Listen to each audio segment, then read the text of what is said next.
మరి భారతదేశంలో కేంద్ర బ్యాంక్ యొక్క పరిణామ క్రమం ఏమిటి? చూడండి, 19వ శతాబ్దంలో బ్రిటిష్ భారత ప్రభుత్వము బ్యాంక్ ఆఫ్ కలకత్తాని 1806లో స్టార్ట్ చేస్తుంది, బ్యాంక్ ఆఫ్ బాంబేని 1840లో స్టార్ట్ చేస్తుంది, బ్యాంక్ ఆఫ్ మద్రాస్ని 1843లో స్టార్ట్ చేస్తుందండి. ఈ మూడింటిని కూడా 3 ప్రెసిడెన్సీ బ్యాంకులు అని అంటారు. వీటిని ప్రెసిడెన్సీ బ్యాంకులు అని అంటారు.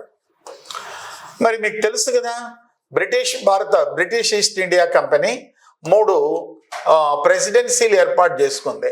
ప్లాసీ బక్సార్ యుద్ధాల ఫలితంగా బెంగాల్ ప్రెసిడెన్సీ ఏర్పాటు చేసుకుంటుంది. ఆ బెంగాల్ ప్రెసిడెన్సీకి ప్రత్యేకంగా ఒక బ్యాంకును ఏర్పాటు చేస్తుంది. దాన్నే బ్యాంక్ ఆఫ్ కలకత్తా అని అంటామండి. బ్యాంక్ ఆఫ్ కలకత్తా అంటాం.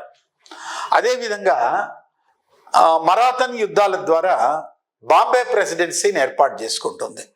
ఆ బాంబే ప్రెసిడెన్సీకి ఒక బ్యాంకును ఏర్పాటు చేసింది 1840లో. దాన్ని బ్యాంక్ ఆఫ్ బాంబే అంటాం. Then bank of Madras, then Mysuru Karnataka యుద్ధాలు, వాటిని మైసూరు యుద్ధాలు లేక కర్ణాటక యుద్ధాలు అంటారు. ఈ మైసూరు కర్ణాటక యుద్ధాల వల్ల దెన్ మద్రాస్ ప్రెసిడెన్సీని ఏర్పాటు చేసుకోండి.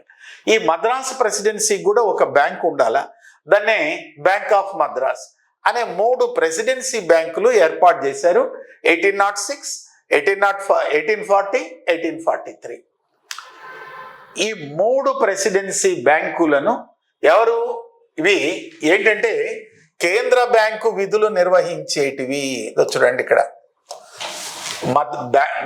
బెంగాల్ ప్రెసిడెన్సీలో బ్యాంక్ ఆఫ్ కలకత్తా, బాంబే ప్రెసిడెన్సీలో బ్యాంక్ ఆఫ్ బాంబే, మద్రాస్ ప్రెసిడెన్సీలో బ్యాంక్ ఆఫ్ మద్రాస్ బ్యాంకింగ్ విధులు, కేంద్ర బ్యాంకు విధులు నిర్వహించేవిటండి.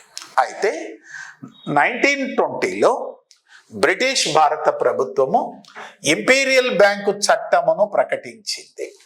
ఇంపీరియల్ బ్యాంకు చట్టమును ప్రకటించిందండి.